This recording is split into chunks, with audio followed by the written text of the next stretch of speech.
ایک سبق آموز اور جذباتی اردو کہانی۔ بہت عرصہ پہلے ایک چھوٹے سے گاؤں میں فہد نام کا ایک غریب نوجوان رہتا تھا۔ اس کے والد کا انتقال بچپن میں ہو گیا تھا اور وہ اپنی بوڑھی ماں کے ساتھ ایک ٹوٹی پھوٹی جھونپڑی میں زندگی گزار رہا تھا۔ روزانہ وہ کھیتوں میں مزدوری کرتا، مگر آمدنی اتنی کم تھی کہ 2 وقت کی روٹی کا انتظام بھی مشکل سے ہوتا تھا۔ ایک دن گاؤں میں شدید خشک سالی پڑ گئی، کھیت سوکھ گئے، جانور پیاس سے مرنے لگے اور لوگوں کے گھروں میں پانی ختم ہونے لگا۔ گاؤں کے بیچ ایک پرانا کنواں تھا جس کے بارے میں مشہور تھا کہ اس میں برسوں سے پانی نہیں نکلا۔ ایک رات فہد نے خواب میں دیکھا کہ ایک بزرگ اسے کہہ رہے ہیں، اگر تم نیک نیتی سے اس کنویں کی صفائی کرو گے تو اللہ تمہارے لیے خیر کے دروازے کھول دے گا۔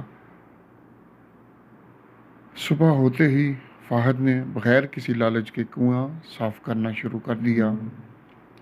گاؤں کے لوگ اس پر ہنسنے لگے، ارے فہد، یہ کنواں تو برسوں سے خشک ہے، تم اپنی محنت ضائع کر رہے ہو۔ لیکن فہد نے کسی کی بات پر توجہ نہ دی اور وہ کئی دن تک مسلسل مٹی، پتھر اور کچرا نکالتا رہا۔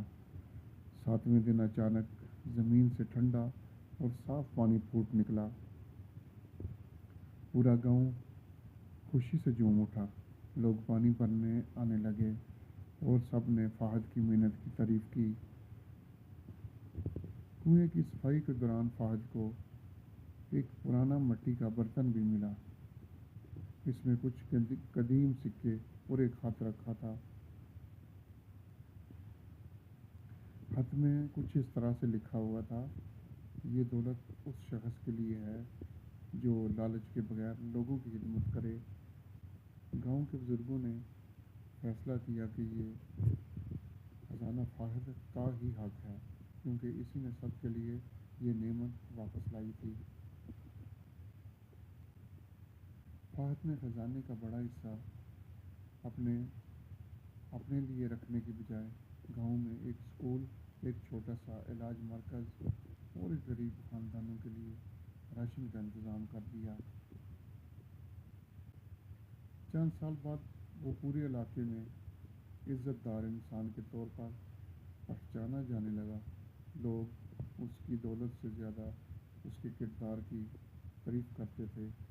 ایک دن اس کی بوڑھی ماں نے مسکراتے ہوئے کہا کہ بیٹا، اللہ نے تمہیں خزانہ اس لیے نہیں دیا کہ تم امیر بنو، بلکہ اس لیے دیا کہ تم دوسروں کی زندگی آسان بنا سکو۔